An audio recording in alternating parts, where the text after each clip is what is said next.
আমরা আস্তে আস্তে গ্যাপটা ন্যারো করব, সিনক্রোনাইজ করব যেন সেশন জট না থাকে। অ্যাট দ্য সেম টাইম ইন্টারমিডিয়েটের সিলেবাস যেন কাভার হয়, এসএসসি সিলেবাস যেন কাভার হয়, টাইম গ্যাপ যেন না থাকে। ওই সময় যেন আমরা আবার এই স্কিল ডেভেলপমেন্টের কিছু প্রোগ্রাম দিতে পারি, তাদেরকে ব্যস্ত রাখা, এই সব বিষয় আর কি, পলিসি ম্যাটার সব ডিসকাশন। তারপর আগামীকালকে আমাদের মিটিং আছে এই প্রাইভেট ইউনিভার্সিটি অ্যাক্টের উপরে, স্টেক হোল্ডারদের নিয়ে মিটিং আগামীকাল সন্ধ্যা 6টায়। ওইটা ওভারঅল আমরা 1992 অ্যাক্টের কতটুকু আমরা ডেভিয়েশন করতে পারবো, কোন অ্যাঙ্গেলে আমরা যাব, এগুলি policy matter discussion, it's not a decision.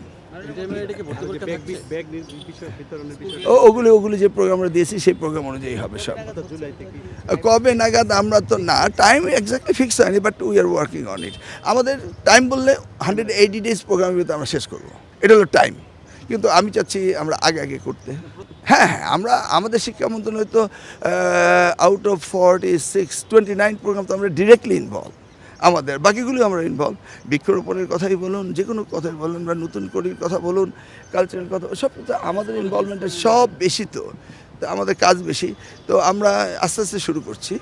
আমাদের কাজগুলি আস্তে আস্তে দেখতে পাবেন। এটা নিয়ে আমরা বৈঠক করছি, এই যে কৌমিনকে নিয়ে বৈঠক করছি, সবগুলির সাথে কাজ এগিয়ে চলছে। রেজাল্ট তো আর একদিনে পাওয়া যাবে না, হিউজ মিনিস্ট্রি, হিউজ কাজ দেখতেছেন তো, তাই না? এই যে আমাদের 32,500 শিক্ষক হাইকোর্টে আটকে আছে, ওদেরকে প্রমোশন দিতে পারছি না, আবার 32,500 নিতে পারছি না। এদিকে 77,000 আমাদের এমপিওতে নিতে হবে। ইটস এ হিউজ ওয়ার্ক চলছে। আদালতে প্রায় 13,000 মামলা আটকে আছে। এই মামলার জট কীভাবে খুলবো, মানে কী করা যাবে বলুন, মানে কিছুটা সময় দিন। বাট টাইম ফ্রেম হচ্ছে 180 ডেজের ভিতরে আমাদেরগুলো আমরা সবগুলি দেখবেন যে শুরু হয়ে গিয়েছে। এই শুরু হওয়াটাই হচ্ছে আমাদের প্রথম ধাপ।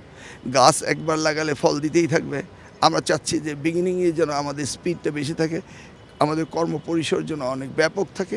স্টার্টিংটা যদি ভালো হয়, তারপরে আমরা আস্তে আস্তে শেষের দিকে রিল্যাক্স করবো আর কি। প্রথম দিকে বেশি কাজ করবো আমরা। ধন্যবাদ।